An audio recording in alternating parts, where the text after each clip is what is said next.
Here we are in the shop of Allan McNeel. Allan's going to give us a demonstration on sharpening. Allan, thank you for your time. Thank you for allowing us to come to your shop, and we're going to turn it over to you. Thank you. Welcome. So I've given this talk a few times and done demonstrations at the club, and this is going to be a rehash of the same material. So if you want to turn me off, okay, but hopefully I can refresh your memory and go through some things. And there's a few things that have changed over the years. But first, what is sharp? And I made little models to kind of make sure that everybody knew what sharp was. That is the intersection of two highly polished surfaces. So a lot of people think if you polish this side, that's enough. No, you got to have the back. Because if you got a big scratch down the back of it, that's going to come through your edge. That's why you have to polish both sides. Now, to get that way, you can use a number of different techniques. And it doesn't really matter what you use. There's pros and cons to every sharpening system. Oil stones still are used a lot. Sandpaper, also known as scary sharp, you'll see that. Diamond stones and water stones. And then there's even some newer ceramics that are out there now. Getting into it cheaply is primarily sandpaper. Going through different grits just like you would sand wood, to finer and finer grit sandpaper. And that's the cheapest way to go, and I still use it a lot when I don't have, like if I'm sharpening some gouge or something and I don't have a slipstone that fits that diameter well, that gouge, I'll use a piece of sandpaper wrapped around a dowel or something that's fit to that gouge. So that's the systems. Water stones are still kind of they can get you probably the most highly polished edge. And I use a combination of diamonds and water stones. The diamonds I switched to probably 5 or 6 years ago, primarily because I was just tired of keeping my water stones flat. So I use in rough abrasion, I use the diamonds that you cannot get unless you go to the paste to a real polished edge with a diamond though. And then techniques of sharpening. To achieve that on a chisel, well, let's go to hand sharpening or power sharpening or both. Most people divide sharpening into 3 steps, and they overlap a whole lot. One is grinding. You can use power grinding, and I used to do that a lot. And obviously when you come off a grinding wheel, you're going to have a cove because of the radius of the wheel right there. And that's an easy, quick way to remove material off the bevel side of it. You can't really do it on the back. Ray and Lou and I were just talking about how do you get this flat, and we'll talk about that. But that's the first time you get a chisel. This back part can be problematic. And that's what's referred to as hollow. This is called hollow grinding. Yeah. I used to do this because it was easy to go off the grinder and then freehand sharpen on the stones. So when you have this point and this point, and a wide blade, a thick blade, you can easily lay it down on your stone and just go like that because you have 2 points of contact. Okay? But if you flat grind, which is fine, and that's what I do now, it's a little bit harder to freehand because you don't have 2 points of contact. And if you've got a real narrow blade, you're gonna rock and destroy that edge you're working so hard to get. Because if you're right here and then you go up just a little bit for a couple strokes, you just dulled that point. So currently I've kind of gone backwards in some manner. So I flat grind either, or you can go to the grind. I go to the grinding stone and do this, and then sharpen with a jig, or I go to a little tool I've got like a scary sharp and grind like this, and then go to a jig. And the reason I use a jig now is I do all micro bevels. And I'll show you the benefits of that in a second. Ray, can you see how polished that back is? Yes. Okay, that's the surface I like for bench chisels. Now this bench chisel has been flattened and polished on the back. Now once I do that on the back, I'm not going to go through and go through rough coarse grit again. So that is a problem with an initial tool setup, is getting this back polished. And on a chisel, I do like the back of it to be flat. So from tip to handle is flat all the way back down through there. This does not curl over. And we'll go through a little bit on bench chisels. So this thing, for all intents and purposes, will still cut very well. But when I'm using it, I will take just 3 or 4 minutes and sharpen it, because they're a whole lot easier to keep sharp than use them until they're all dull and then have to start again. And that's what I try to do when I use the chisel. So just so people understand that this can be a quick process once you get them set up, I want to do that just so you understand it. So say I was working on this for a couple hours and it started getting a little bit dull, I would do this manner. One thing about sharpening, if you've got a space in your shop that you can afford to set up a place to have everything ready, you'll use it a lot more, just like anything in life. So my 8,000 grit stone is, when I'm in the shop, I don't leave it there. It depends on your water stone, whether or not you leave them in water or you just spritz them with water. But I will take that thing and do the back. And again, this is 8,000. This is generally my final polish on almost everything I do. So 10 or 20 strokes right there. And the back of that chisel is again flat. Okay. Now all of my chisels are, so this is a honing guide. That's one of the side clamp honing guides. You can get them pretty inexpensive. I've got these kind are really quite nice, and under $10 you can get one of those on Amazon. This one is, I wore the wheel light on a couple of these and you can see that the wheel's getting loose, and that's just using it so much the metal to metal contact kind of gets it rubbed out. So I got my Lee Nielsen, and you don't have to do that. But it is accurately machined. Now, all my, this one's probably 30. And you're gonna ask, what angle do you sharpen at? I don't care, whatever cuts. Most of my bench chisels I keep at 30. And so the primary bevel is at 30. And it's been a long time since I sharpened that whole edge. So this thing here is just a little jig I made. So I know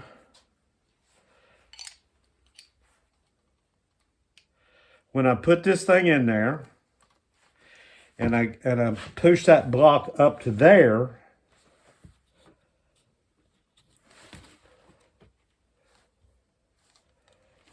that whole bevel is going to be 30 degrees. Can you get that, Ray? Yes. Oh. Yes. Okay, I'm not going to do that now. So I got this other little stick here. And I put that little stick in there, and that's another degree higher. Okay? So then instead of trying, and that whole surface there does not have, well, you can see it there. Do you see that surface? Yes. This is still a fairly rough grind, but it's only the last couple millimeters of that tip, that sharp edge, that really needs sharpened. So that's what they call a micro bevel. And this one's getting a little bit wider. When it gets wide enough that I think it's taken too long to hone, I will put it back down to 30 and take that off and then start with a little fresh corner there. Okay, so that thing, because of this, it's repeatable. I can come back to that jig every time and hit that mark. So the next time I do this, I will still be sharpening this very 1 to 2 millimeters of that leading edge. And that is how much degree different than the regular? It's 1 or 2. 1 or 2. I don't know. 2 degrees. 2 degree micro bevel. Okay. Those plans, well, when I bought I forget, I think I got those plans for that jig, because this is what I used to use for everything else. But then the Lee Nelson thing wanted me to make this thing. And I think those plans are off the Lee Nelson website. So once you have that in your jig, and this kind of makes it foolproof. All you do is you get your body position and rock that blade right down on the stone, and then you don't put your body weight into it. Just kind of work yourself across the stone 10 or 12 times.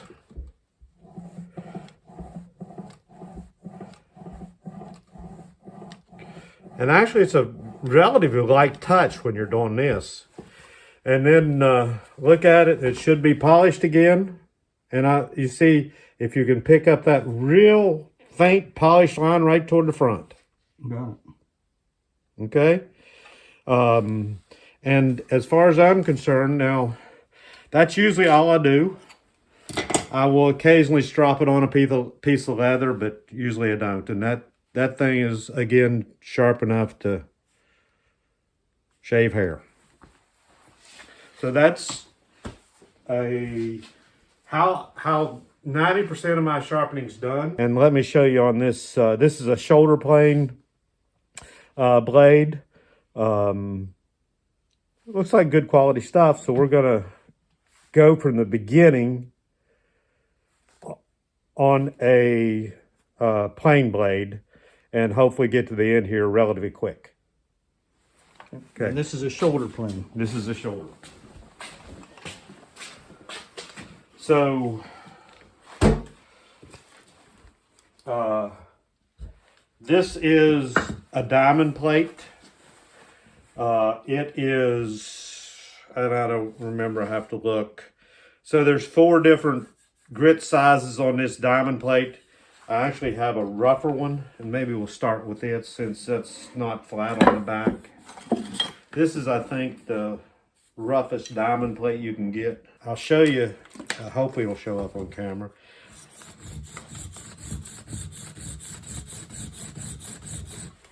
Okay, you see the scratch pattern there?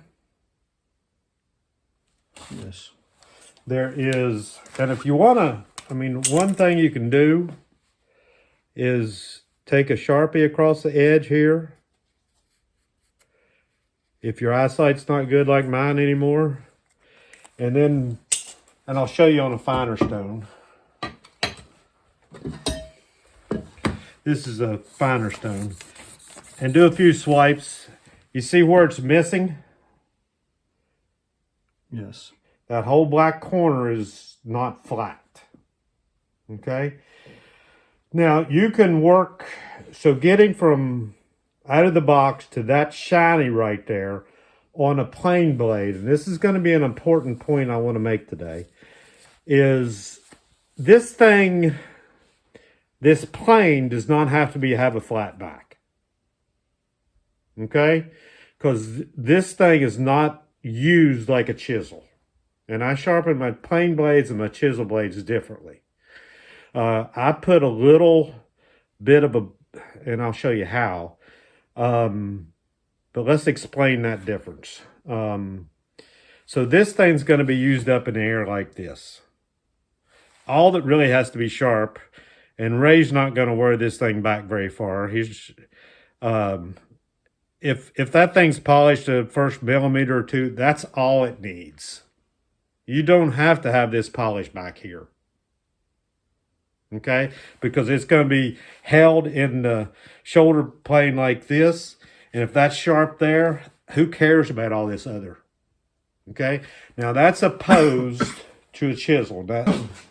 Now a chisel is used freehand, and it is often used to pare stuff, to chop, and you want this flat because when you're paring, if you have a bevel underneath, I mean, it's just a wedge. It's going to ride up. So a chisel needs flat for usefulness. Not for sharpness, but for usefulness, if that makes sense. But since you're holding this thing up in the air, that's not a reference surface. So who cares if that's flat or not?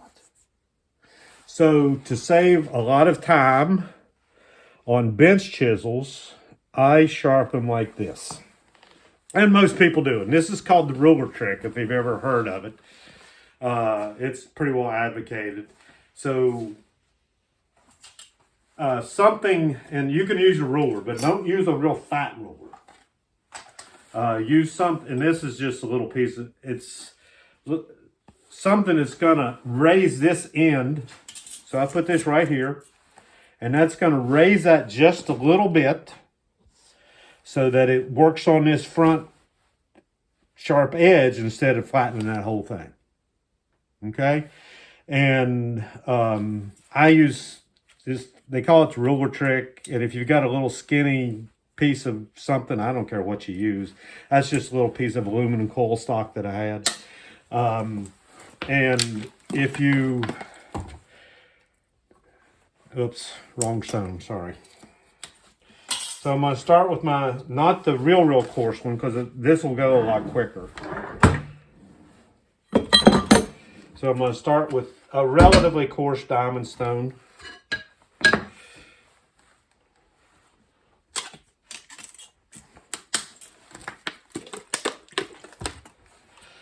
And now, obviously, that bevel's going to get steeper if you put it all the way back here versus here. So I try to keep 2 or 3 inches away from my ruler tricks and then just start sliding it back and forth. It does not matter. And that little bit there should have got rid of that black. Okay? It's not polished, but it's at least flat now with a lot of scratches. So then I'm going to go, sorry, stuck my blade down.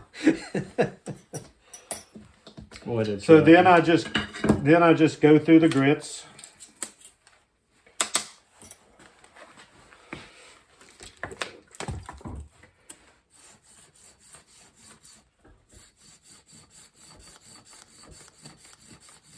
Now this is a pretty small blade, so this doesn't take long, but you get a 2 1/4 inch wide plane blade.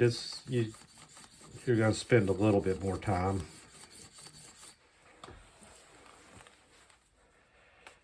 So that's the next grit, and you see it's getting just a little bit shinier.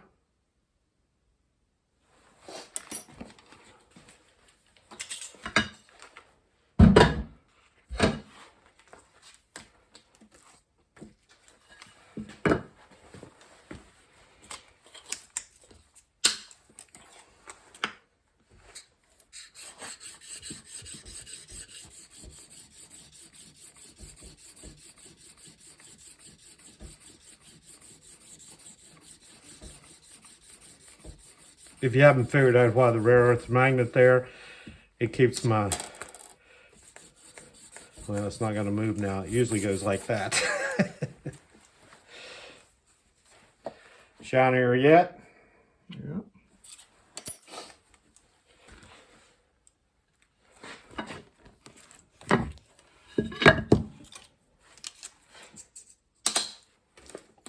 Now what grid are you at there? And I need, this is the green, which is 9 microns. And I know that because it said so on the stone. I think this is like somewhere between 2 and 4,000 on the water stone. Maybe more like 2.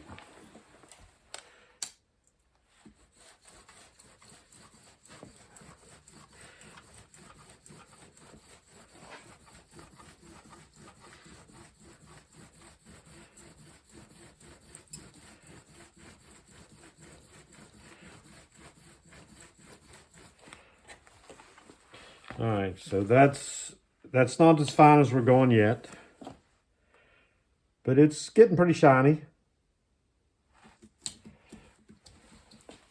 I've got, so that's 4 grits of diamond. You can probably skip some grits sometimes, but when I'm going fresh, I go from one to another.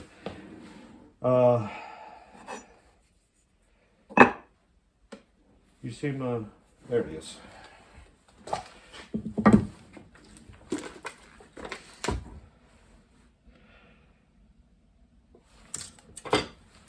So this is the finest diamond stone they make that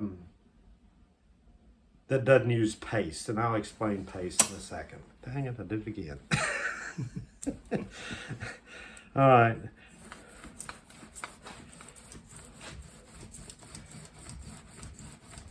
But again, the diamond stones don't really get a real high polish. They just, I guess the technology, they just can't get as fine a polish as water stones. And that's the reason why, some people, I'm at that point in sharpening where I love the stones, and then I realized, oh, I can't always keep them flat. That's why you need both the stone and the diamond. Right? Yeah. So you use your diamond to flatten your stone, yeah. right? Or you can use sandpaper. So this is a water stone. This is an 8,000. This is usually where I stop. But since Ray bought it up, the problem with the diamond stones sharpen quickly. They're just sandpaper. They're aluminum oxide in a binder. And they're in such a matrix that those little grains pop off very quickly and give you a fresh surface. So the result of that, when you use this thing, it'll dish out. And I will show you. So it's not so important on a little narrow blade like this, but on a big blade, you'll put, this isn't flat. And I'll show you that, because it probably needs flattened. So this is my coarsest diamond.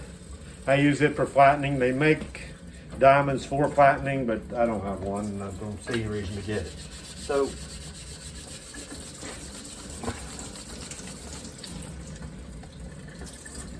see where it's not hitting? Right. It's not hitting there, it's not hitting there. It's hit here and here.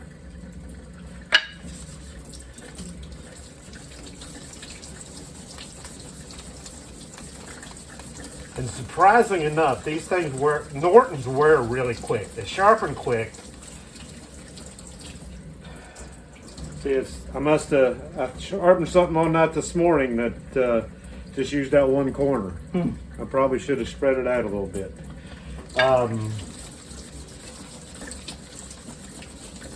But your diamond stones will always stay flat? Yes, and they last forever. A clip there, so that's pretty flat. Okay. Back, the magnet won't work on this stone. Now I pull back, before we were about out like this, I pull back a little bit just to go right on that tip. Again, this is a plain blade, so you can put a slight bevel on the back of it because it doesn't affect the function of the blade, but if you do this on a chisel, it will screw you up.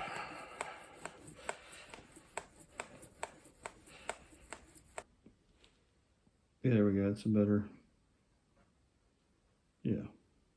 So again, here is, I don't care about it. That's not anywhere close to being flat, but that very leading edge is highly polished right to my fingernail there.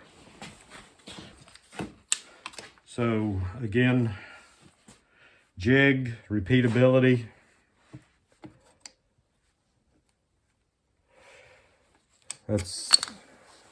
So that, I know this thing was already at 25 right here.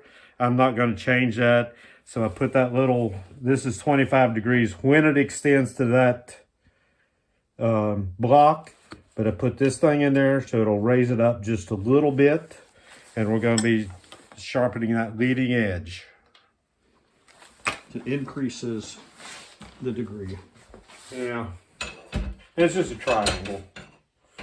So, you know, this angle's determined by how far in or out your blade goes. You can stick it way here, get flat, or you can go way close and get it real steep.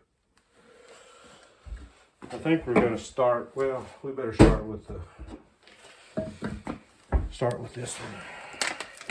And this is just water.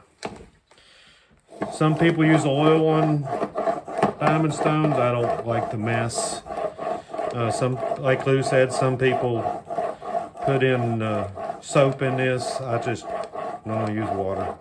And if I find myself spending too long on a fine stone and trying to remove material,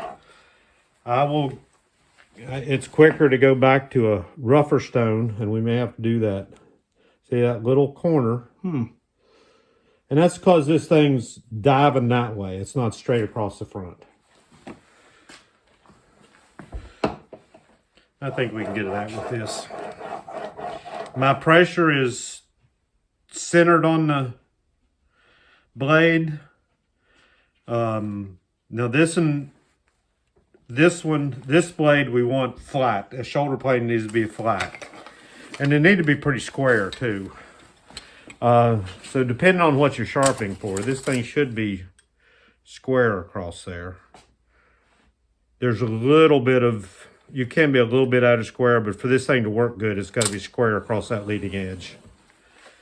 In the case of a bench plane, you actually want a little bit of a camber, so a little bit of curve to that leading edge. And this, to do that, you just do 10 or 20 strokes down the middle and kind of put more pressure on this corner for 10 or 20 strokes, and then the opposite corner for 10 or 20 strokes. And so that was the finest diamond. Now I'm going to go to 8,000. It shouldn't take very much on this.